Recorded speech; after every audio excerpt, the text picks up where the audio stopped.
भारतीय संस्कृति का महासंगम कुंभ इस बार प्रयागराज में अपने चरम पर है। प्रयागराज कुंभ में बड़ी संख्या में अखाड़े, तपस्वी, साधु संत व कल्पवासी इस सुअवसर का लाभ ले रहे हैं। वहीं लाखों श्रद्धालु पवित्र संगम में डुबकी लगाकर और महात्माओं का प्रवचन सुनकर अपने आप को धन्य कर रहे हैं। इस बार बड़ी संख्या में अप्रवासी भारतीयों ने भी दिव्य व भव्य कुंभ के दर्शन किए। इस कुंभ में बदलते भारत की बदलती तस्वीर प्रस्तुत करने के लिए उत्तर प्रदेश सरकार, उत्तर प्रदेश टूरिज्म एवं हितकारी प्रोडक्शंस के संयुक्त तत्वावधान में कुंभ में पहली बार 5 स्टार व 7 स्टार होटल फैसिलिटी से युक्त टेंट सिटी इंद्रप्रस्थम का निर्माण किया गया है। आधुनिकता और भव्यता से 5 सितारा होटलों को भी मात देता ये इंद्रप्रस्थम टेंट सिटी कुंभ मेला का मुख्य आकर्षण का केंद्र बना हुआ है। समुद्र मंथन और अनेकों पौराणिक प्रसंगों के थीम पर निर्मित भव्यता और दिव्यता का अनूठा संगम इंद्रप्रस्थम टेंट सिटी दुनिया भर के अप्रवासी NRI भारतीयों एवं विदेशी पर्यटकों का पसंदीदा टूरिस्ट डेस्टिनेशन बना हुआ है। श्रेष्ठता और विशालता का प्रतीक इंद्रप्रस्थम टेंट सिटी भारत के गौरवशाली अतीत के वर्तमान स्वरूप की अप्रतिम रचना है। 50 करोड़ की लागत से बना और 50 एकड़ में फैला ये इंद्रप्रस्थम टेंट सिटी स्वर्ग में निर्मित भगवान इंद्र की राजधानी इंद्रप्रस्थम के वैभव को दर्शाता है। भारत की वैदिक विरासत और परंपरा का दिव्य शहर इंद्रप्रस्थम टेंट सिटी में विशाल 108 कुंडीय यज्ञशाला, VIP प्राइवेट स्नान घाट, 5 स्टार योगा और मेडिटेशन सेंटर की अत्याधुनिक सुख सुविधा है, जहां देश विदेश से पधारे मेहमान परम आनंद और आध्यात्मिक शांति के लिए गंगा, यमुना एवं सरस्वती के पावन त्रिवेणी में पवित्र डुबकी लगाएंगे।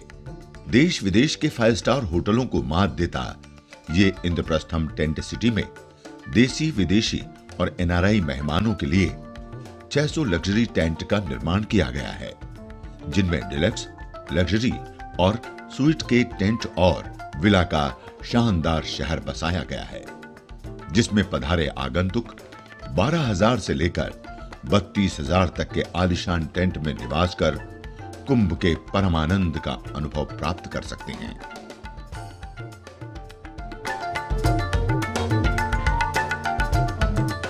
अस्थायी रूप से बसाई गई ये टेंट सिटी कुंभ में लोगों के लिए आकर्षण का केंद्र बना हुआ है तथा ये अप्रवासी भारतीयों को भी बहुत भा रहा है। इसकी संरचना व वातावरण के कारण अध्यात्म प्रेमियों के लिए एक अनोखा अनुभव प्रदान करने वाला है।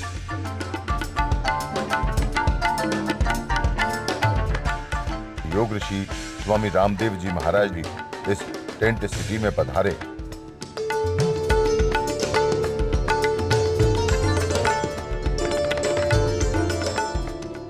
जहां उन्होंने हवन यज्ञ भी किया तथा इस टेंट सिटी का अवलोकन भी किया।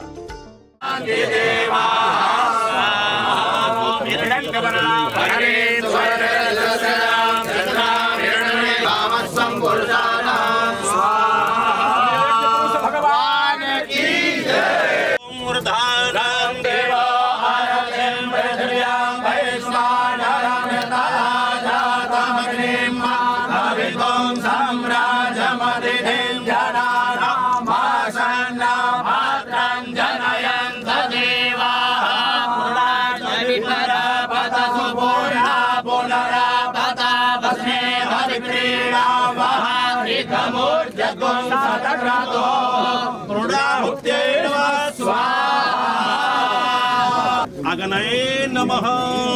बोलिए यज्ञ भगवान। इंद्रप्रस्थ टेंट सिटी इस बार के इस दिव्य भव्य कुंभ का एक बहुत बड़ा प्रोजेक्ट है। यहाँ 1000 यज्ञशालाएं हैं, 108 यज्ञशाला है और 1200 कमरे हैं। लोग कुंभ में आते हैं तो उनको सही आश्रय नहीं मिल पाता। यद्यपि करोड़ों लोग सिर पे गठरियाँ रख कर के आ रहे हैं, लेकिन जो मिडिल क्लास और अपर मिडिल क्लास लोग हैं वो सोचते हैं कि भाई हम तो ऐसे सिर पे गठरी उठा करके और खुले आसमान पे में नहीं सो सकते। तो इस बार योगी सरकार ने एक बहुत बड़ी पहल की और इसमें ये टेंट सिटी बसाया गया इंद्रप्रस्थ के नाम से, जहाँ पर 5 स्टार और 7 स्टार फैसिलिटीज़ के साथ में इसको तैयार किया गया है। 600 से ज़्यादा टेंट हैं, जिसमें 1200 एक तरह के कमरे हैं और जिसमें करीब मुझे लगता है 4-5 हज़ार लोग ठहर सकते हैं फैमिली के साथ। जी। इतनी बड़ी व्यवस्था की है, तो अब जो भी कुंभ के दिन शेष रहे आप आकर के इसका आनंद उठाएं। थोड़ा दूर होने की वजह से और लोगों को पता ना होने की वजह से, दूर से भी ज़्यादा अवेयरनेस भी सबको नहीं है, क्योंकि इतना बड़ा भारत देश है, इसमें किसी भी चीज़ को बताने के लिए हम लोग दंतकांति और केशकांति को बताने के लिए वर्षों कैंपेन चलाते हैं। लेकिन और यहाँ ये इंद्रप्रस्थ टेंट सिटी है, ये बताने के लिए भी बहुत बल लगाना पड़ रहा है। तो आस्था, संस्कार जो अपने धार्मिक मीडिया उसके माध्यम से तो हमने इस अभियान को बताया है। मैं सबसे आह्वान करता हूँ कि जो कुंभ क्षेत्र में आ रहे हैं, इस दिव्यता और भव्यता को यहाँ आकर के अनुभव कीजिए, एक बार एक्सपीरियंस कीजिए। और 2-3 दिन किसी को अधिक मन है तो 5-7 दिन यहाँ रह करके, यहाँ सामने गंगा जी हैं, उसकी निर्मलता, अविरलता, उसकी दिव्यता और करोड़ों ऋषियों ने जो उसके किनारों पर तप किया है उसको आकर के यहाँ पर महसूस कीजिए। और जो बहुत बड़ा यहाँ पर एक तरह से ये जो पुरुषार्थ किया गया है, 108 कुंड और 1200 कमरे, इतना बड़ा, ये देखते इसकी भव्यता अपने आप में बयां कर रही है कि कितनी बड़ी मेहनत इसके पीछे लगी है। इसका आप पूरा लाभ उठाएं। और आज आकर यहाँ हवन का भी पूरा आयोजन हुआ है। एस्ट्रोलॉजिक इंडिया, जो कि देश में जो हमारा वैदिक ज्योतिष है, वास्तु है, अपने जो धर्म अध्यात्म की परंपराएं हैं, उसको बढ़ाने के लिए, उसको प्रसारित करने के लिए, अपने मूल से सबको जोड़ने के लिए बहुत पुरुषार्थ कर रहे हैं। तो एस्ट्रोलॉजिक इंडिया के लिए भी मेरी बहुत शुभकामनाएं कि इतने भव्य दिव्य यज्ञशालाएं बनाई हुई हैं। आकर के खुद यहाँ पर पूजन कीजिए। इसके लिए सारे पंडितों का, पुरोहितों का, ब्राह्मणों का, विप्रों का भी पूरा यहाँ पर व्यवस्था की है। ये अपने आप में बहुत दिव्य प्रोजेक्ट है। तो एस्ट्रोलॉजिक इंडिया के लिए भी मैं बहुत अपनी शुभकामनाएं प्रदान करता हूँ कि तीर्थ में आकर के यदि यज्ञ नहीं किया, योग नहीं किया, भगवत नाम जप नहीं किया, तो स्नान ये एक अंग है कुंभ का। कुछ लोग केवल स्नान तक सीमित रह जाते हैं। स्नान ये एक पहलू है। जैसे हमारे शरीर का आँख एक अंग है, मस्तिष्क दूसरा अंग है, मुख तीसरा अंग है, हार्ट है, फेफड़े हैं, लीवर, किडनी है, हाथ पैर है, ऐसे इस कुंभ के अलग अलग आयाम हैं। समग्रता से कुंभ का तभी लाभ मिलेगा जब यहाँ आप स्नान भी करें, यज्ञ भी करें, योग भी करें, साधु महात्माओं के ज्ञानामृत का पान करें, तब आपको कुंभ का पूरा पुण्य मिलता है। मुझे लगता है कि अगर कुंभ नहीं देखा तो भारत नहीं देखा, इसलिए इस बार दिव्य कुंभ और भव्य कुंभ की परिकल्पना की गई और वो साकार हुई। इसके लिए मैं योगी सरकार को धन्यवाद देता हूँ। दूसरी बात, मुझे तो लगता है कि पूरा कुंभ एक तरफ और ये टेंट सिटी एक तरफ, इसकी जो भव्यता है अद्भुत है, लेकिन भव्यता के साथ साथ पूरे विश्व से आए लोग भारत की भव्यता का दर्शन करें और उसके साथ साथ भव्यता के तट पर दिव्यता का दर्शन करें। दिव्यता और भव्यता का संगम हो, उसके लिए टेंट सिटी और उसके लिए एस्ट्रोलॉजिकल इंडिया के द्वारा जो किया गया है अपना यज्ञों का, यज्ञ हमारी संस्कृति का सबसे परम विधान है। परम विधान और इस यज्ञ के माध्यम से ये संसार को मैसेज दिया गया है कि जो भी है ये मेरे लिए नहीं प्रभु आपके लिए है, समाज के लिए है, हमारा जीवन यज्ञ बने। संगम के तट पर आकर यही संदेश है कि हमारा जीवन यज्ञ बने। और इसके लिए एस्ट्रोलॉजिकल इंडिया ने जो परिकल्पना की है इतनी सुंदर, बहुत बढ़िया है। और टेंट सिटी ने जो इस आयोजन के साथ पूरे कुंभ को एक भव्यता प्रदान की है, मैं समझता हूँ पूरे विश्व, अभी तो बहुत समय बाकी है, पूरा कुंभ बाकी है, अभी तो दूसरा स्नान हो रहा है। मैं आह्वान करता हूँ पूरे विश्व का यहाँ आए और इस कुंभ सिटी में टेंट सिटी का भी दर्शन करें। और टेंट सिटी के साथ साथ टेंट कल्चर के साथ साथ अपने थॉट कल्चर को भी, जो हमारा थॉट कल्चर है जिसका मैसेज इस पूरे विश्व को दिया जा रहा है, उसका भी दर्शन करें। अपने प्रयागराज प्रवास के दौरान पूज्य स्वामी जी महाराज दिन के समय कई कार्यक्रमों में हिस्सा ले रहे हैं।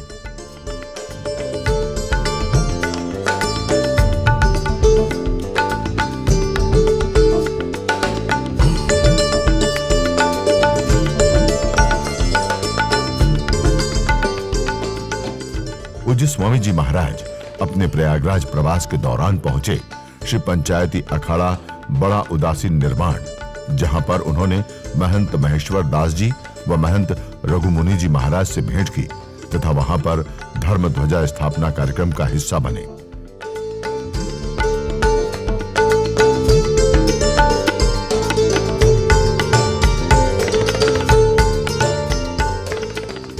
कार्यक्रम के पश्चात पूज्य संतों ने स्वामी जी महाराज को शॉल व स्मृति चिन्ह भेंट कर अभिनंदन किया।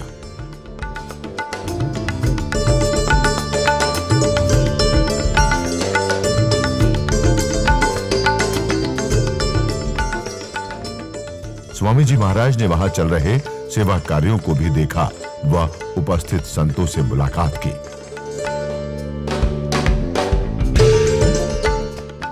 अपने इसी कार्यक्रम में स्वामी जी महाराज पहुंचे एक और पूज्य संत से मिलने, जहां स्वामी जी महाराज के आगमन पर शिष्यों ने वैदिक मंत्रों का उच्चारण किया। इसके पश्चात पूज्य संतों ने एक दूसरे का अभिनंदन व सम्मान किया। पूज्य स्वामी जी महाराज ने पूज्य संत द्वारा चलाए जा रहे सेवा कार्यों की प्रशंसा की, उनके शिष्यों से वार्तालाप किया। पूज्य स्वामी जी महाराज ने शिष्यों को वेद तथा वैदिक ज्ञान परंपरा पर प्रकाश डाला व उत्साहवर्धन किया। सबसे बड़ी 3 विशेषताएं, एक इनमें अकिंचन भाव है जी, कोई अहंकार नहीं, निराभिमानिता। कितने ही बलवान बन जाओ, कितने ही विद्वान बन जाओ, कितने ही महान बन जाओ, गुरु जी की तरह विनम्र रहो। दूसरी बात, जो गुरु जी के पास सामर्थ्य है सब सेवा के लिए। एक भजन है ना, मैं नहीं मेरा नहीं यह तन किसी का है दिया, जो कुछ अपने पास है वह धन किसी का है दिया। जग की सेवा खोज अपनी प्रीति उससे कीजिए। शरणानंद जी महाराज जी बात जग की सेवा खोज अपनी प्रीति उससे कीजिए, जिंदगी का राज है यह जान के जी लीजिए, साधना की राह पर साधन उसी का है। मैं नहीं मेरा नहीं यह तन किसी का है दिया, जो कुछ अपने पास है सब कुछ उसी का है दिया। मैं नहीं मेरा नहीं, जग की सेवा खोज अपनी प्रीति उससे कीजिए, जिंदगी का राज है यह जान कर जी लीजिए, यह जान कर जी लीजिए, साधना की राह पर साधन उसी का है दिया। मैं नहीं मेरा नहीं, ऐसे जीते आप। तो सारा सामर्थ्य सेवा के लिए है। ये शब्द है प्रयोग, सामर्थ्य किसके लिए? सेवा के लिए। जो भी हमारे भीतर सामर्थ्य है, कुशलताएं हैं, योग्यताएं हैं, क्षमताएं हैं, ऐश्वर्य है, अर्थ है, सब परमार्थ के लिए। समृद्धि सामर्थ्य सेवा के लिए खास प्रीति पड़ जाएगी। इसके मूर्त रूप में आपके गुरु जी। और माने धर्म में, भगवान में, गुरु में, शास्त्र में अखंड निष्ठा। एक बार भी हमारा विश्वास दिखना नहीं चाहिए। हो जाता है, कभी कभी हम मनमानी भी करने लगते हैं। हम भी ऐसे ही बूढ़े नहीं हो, बड़े नहीं होंगे, तुम्हारी उम्र से गुजर के आए। मन को डगमगाने न दें। गुरु में, शास्त्र में, सत्य में, धर्म में, देश में हमारी निष्ठा अखंड रहनी चाहिए। तो उसकी आपकी गुरु जी मूर्त हो गए, तो अपने गुरु जी से 3 ही बातें सीख लें।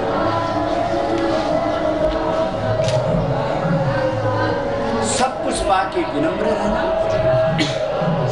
सामर्थ्य को सेवा के लिए लगाना, और गुरु में, शास्त्र में, धर्म में, सेवा में अपने निष्ठा को कभी डिगने देना।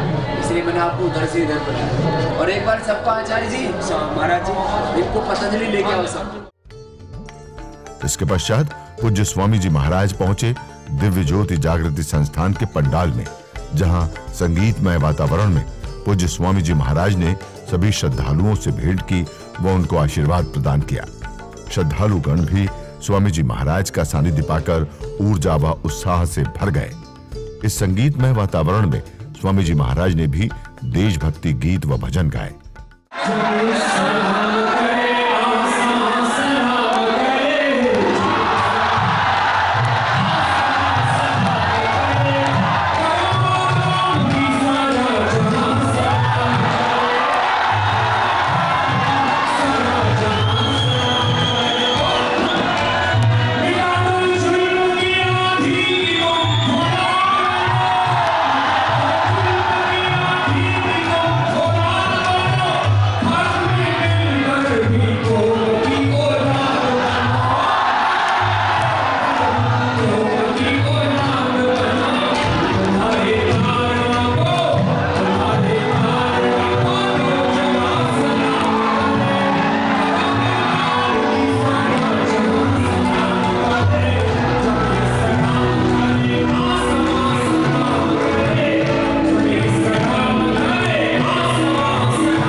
स्वामी जी महाराज के गीत पर श्रद्धालुओं ने खूब तालियां बजाई।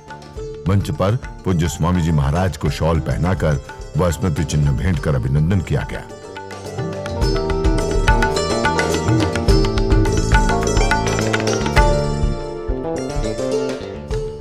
पूज्य स्वामी जी महाराज ने प्रयागराज में पूज्य स्वामी रामभद्राचार्य जी से भेंट की।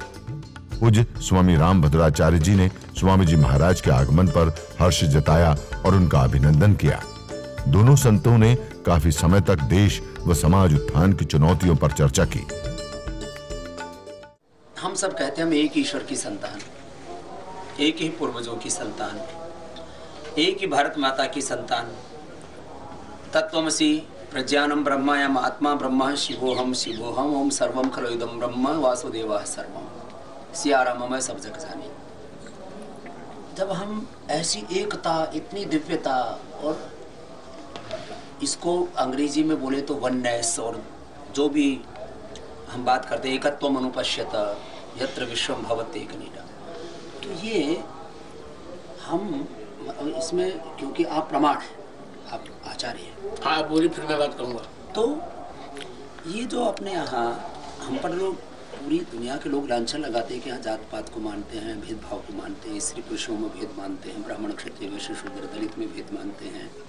ये जो भेदभाव का हम पर आरोप लगाते हैं, जैसे यदि कोई मैं बाहर से आता हूँ कहता देखो तुम तो भेदभाव करते हो, एक बात। दूसरी बात, एक ही भेदभाव वाली बात। दूसरी बात बहुत गहरी है। ये जितने अखाड़े हैं, इन अखाड़ों में आचार्य महामंडलेश्वर तो बीड़ी सिगरेट शराब सुल्फा नहीं पीते। उनकी जो नीचे साधु है, साधु के हाथ में सुल्फा हो, साधु के हाथ में चिलम हो, ये कौन से वेद शास्त्र में है लिखा है? हमसे कोई पूछे भाई बताओ तुम्हारा ये, या तो तुम्हारी ये संस्कृति है, ये तुम्हारा वेद कहता है, या तुम्हारे पूर्वज ऐसा करते थे। तीसरी बात, हम सब बातों में राजाओं पर, राज्य व्यवस्था पर, समाज पर आश्रित हो गए। हमारे करीब 5-7 लाख साधु हैं। इस देश की कृषि व्यवस्था, शिक्षा, चिकित्सा, भाषा व्यवस्था, समाज व्यवस्था, ये देश के मुद्दे, देश की नीतियां और उनका क्रियान्वयन, इसको तो इस समाज को चलाने का सामर्थ्य तो बोला पहले तो हम कहते हैं हमारे ऋषि मुनि चलाते थे। तो आज ये साधु चरित्र निर्माण और राष्ट्र निर्माण के कार्य में उतने ज्यादा नहीं दिखाई देते। इन बातों का उत्तर आप कैसे देंगे तटस्थ होकर के? दूसरी बात का तो मैं पूर्ण खंडन कर रहा हूँ कि बहुत गलत है, सुल्फा वाला उसका बहुत गलत है। तो इन आचार्यों को जिम्मेदारी तो लेनी चाहिए, अपने अपने इनको जिम्मेदारी लेनी पड़ेगी, नहीं तो कोई इनको पूछेगा ही नहीं। अब तीसरी और पहली जी, तीसरी के लिए साधु, मैं चूंकि मैं भी साधु हूँ और उसे आप बुरा मत मानिएगा। इस समाज में जितना निकम्मा साधु होता कोई निकम्मा हो ही नहीं सकता। तो मैं तो बुरा क्यों मानूंगा? मेरे को तो इसके लिए उल्हाने मिलते हैं कि साधु कितना काम क्यों करता है। नहीं नहीं, करना पड़ेगा, करना पड़ेगा। अब देखिए, मैं स्वयं बहुत अच्छा योगाभ्यास करता हूँ जी, इसलिए बहुत स्वस्थ हूँ। भस्त्रिका प्राणायाम सब कुछ करता हूँ और ठीक 4 बजे उठता हूँ। भारत जी ने बहुत बहुत आपका जीवन तुम्हारे लिए आदर्श है और आप हमारे आइडियल हो। नहीं, आइडियल नहीं। अब पहली बात मैं ईश्वर ने प्रतिभा दी, ये छुआछूत भेदभाव इन मूर्खों ने कब से लाया हम नहीं जानते। शुक्ल यजुर्वेद के 31वें अध्याय का जो 11वां मंत्र है जी, वो हमारा प्रमाण है जी। ब्राह्मणों से मुखमासित बाहुरादिन्य कृतः उरु तदस्य विशेष पदार्थ शूद्र हो जाए तक। शूद्र शब्द का अर्थ मूर्ख नहीं जानते। शुचि शुद्ध हो, शुचि शुद्ध हो, शुचाद शोभनम द्राति भगवान यस्मिन्, जिस पर परमात्मा अत्यंत प्रसन्न होते उसे शूद्र कहते हैं। और जब परिणाम शूद्र हो जाए तो ये कहें कि भगवान के चरण से शूद्र उत्पन्न हुआ था, तो हम कहेंगे ठीक है, पहले बताओ हम जब किसी को प्रणाम करते क्या मुंह छूकर प्रणाम करते हैं क्या किसी को? महाराज मैंने बोल दिया तो मेरे ऊपर तो बहुत नाराज हो रहा है। हमारे पर क्या नाराज होंगे? हम तो नहीं, मैंने ऐसे बोल दिया, मैंने कहा भाई चरणों में प्रणाम करते हैं, तो मैंने ऐसे बोल दिया जो है ब्राह्मण शूद्र के को प्रणाम करेगा, आपस में मेल मिलाप होगा। तो बोले स्वामी रामदेव ने ब्राह्मणों का अपमान किया, मेरे तो पुतले फूंक दिए पूरे देश में। इसलिए वो पहला पक्ष में कह रहा हूँ जी महाराज, हमारे यहाँ भेदभाव नहीं था। हाँ, ये बात ऐसी होनी चाहिए। इसी क्रम में पूज्य स्वामी जी महाराज पहुंचे पूज्य बालकदास जी महाराज के पंडाल में, जहां वो शहीदों के परिवारजनों के साथ शहीदों की स्मृति में यज्ञ कर रहे थे। पूज्य बालकदास जी महाराज स्वामी जी महाराज के पुराने मित्रों में से एक रहे हैं। स्वामी जी महाराज को अपने बीच पाकर पूज्य बालकदास जी महाराज काफी तृप्त प्रतीत हो रहे थे। दोनों संतों ने एक दूसरे का अभिनंदन किया। वो वहां उपस्थित श्रद्धालु भी स्वामी जी महाराज को अपने बीच पाकर प्रसन्न थे। उसके पश्चात सभी ने ध्वजारोहण किया व जन गण मन का गान किया।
पश्चात पूज्य स्वामी जी महाराज ने वहां यज्ञ में अपनी आहुति दी। इसके पश्चात पूज्य स्वामी जी महाराज ने शहीदों के सम्मान में व राष्ट्रभक्ति पर अपने विचार रखे। देश के शहीदों के लिए यज्ञ,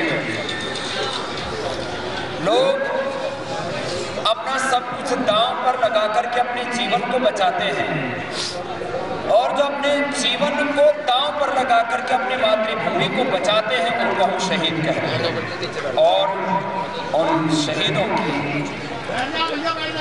आत्मा की शांति के लिए वो तो वीर गति को प्राप्त हो ही गए, और जो वीर गति को प्राप्त होता है भगवान श्री कृष्ण कहते हैं हतो वा प्रांससी स्वर्गम जीतवा वा मोक्षसे वही। जो वीर गति को प्राप्त होता है वो स्वर्ग को प्राप्त होता ही। लेकिन हमारा ये कर्तव्य जैसे अपने पितरों के प्रति अपना कर्तव्य होता वैसे शहीदों के प्रति भी अपना कर्तव्य होता है कि हम उनकी वीर गति को प्राप्त महान आत्माओं के पुण्य आत्मा के लिए यज्ञ करें। हमारे बहुत ही पुराने मित्र बालक दास जी महाराज जी, हमको तो पता ही नहीं था, अब बड़े हो गए। अब वैसे तो मेरे जितनी दाढ़ी इनकी भी सब थोड़ी थोड़ी इनकी भी होने लगी। जब इनकी और हमारी दोनों की काली सुर्ख दाढ़ी थी तब से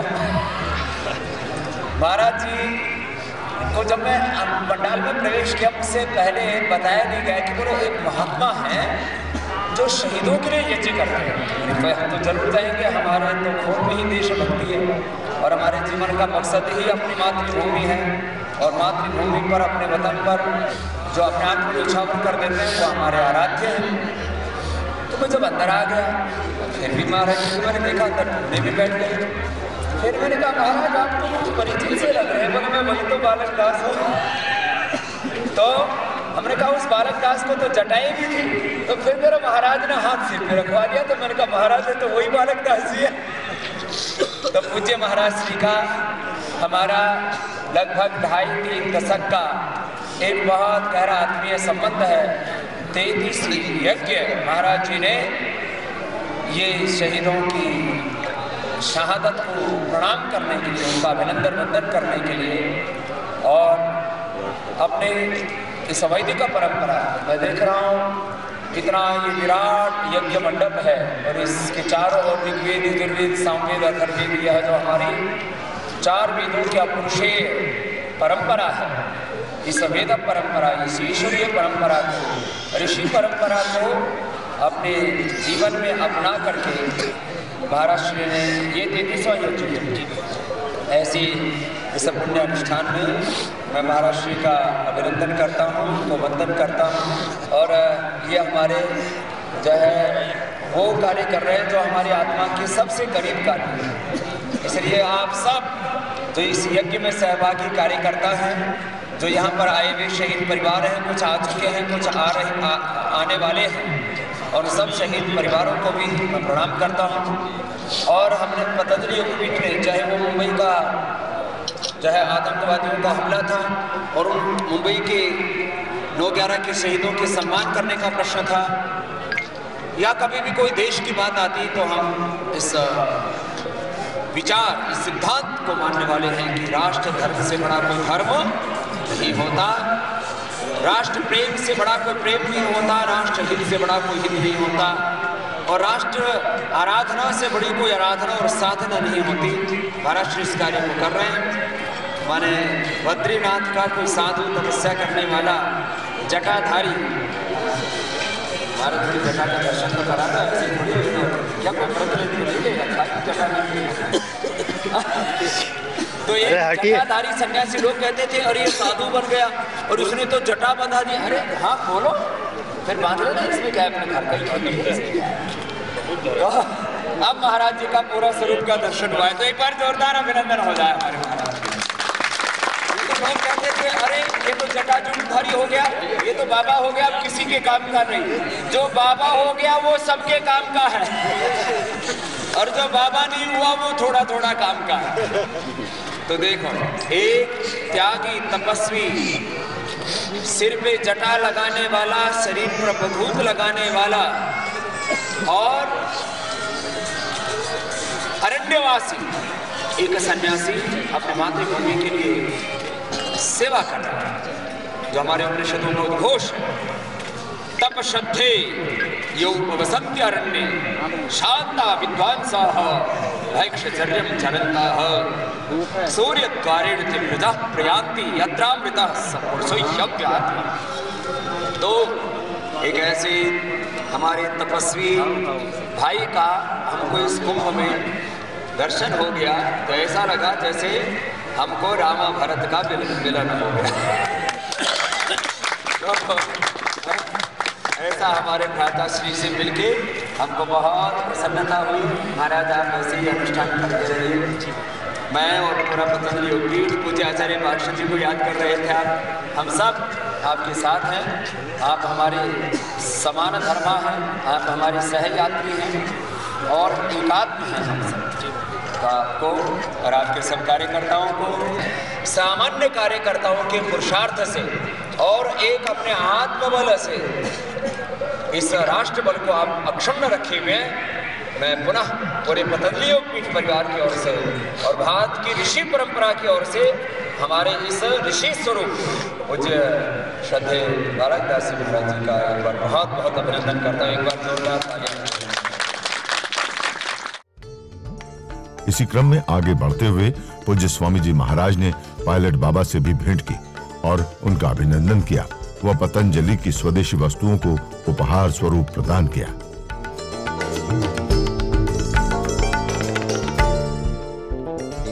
पायलट बाबा के पश्चात पूज्य स्वामी जी महाराज ने सतुआ बाबा से भी भेंट की। वह उनको भी पतंजलि के स्वदेशी उत्पाद प्रदान किए।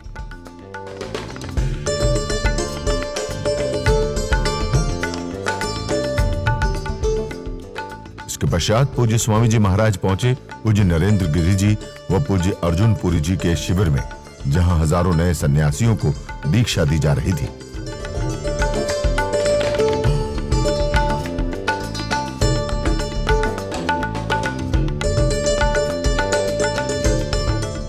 पूज्य स्वामी जी के समक्ष इन नए सन्यासियों को सन्यास परंपरा की दीक्षा देने की प्रक्रिया प्रारंभ की गई।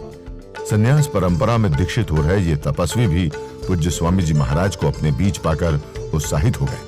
पूज्य स्वामी जी महाराज ने इन नए सन्यासियों के तप की प्रशंसा की और उनको इस कठोर मार्ग पर अग्रसर होने के लिए शुभकामनाएं व आशीर्वाद प्रदान किया।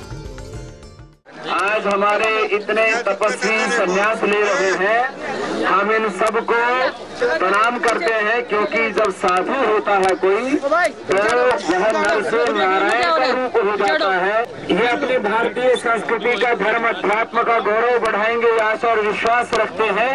और हमारे पूज्य नरेंद्र गिरि जी तो हमारे बड़े भ्राता हैं और हमारे रविंद्र पुरी जी महाराज जी सहित हम अपने सभी पूज्य संतों को प्रणाम करते हुए एक बार मेरे साथ हाथ उठा करके बोलेंगे, भारत माता की, भारत माता की, सनातन वैदिक धर्म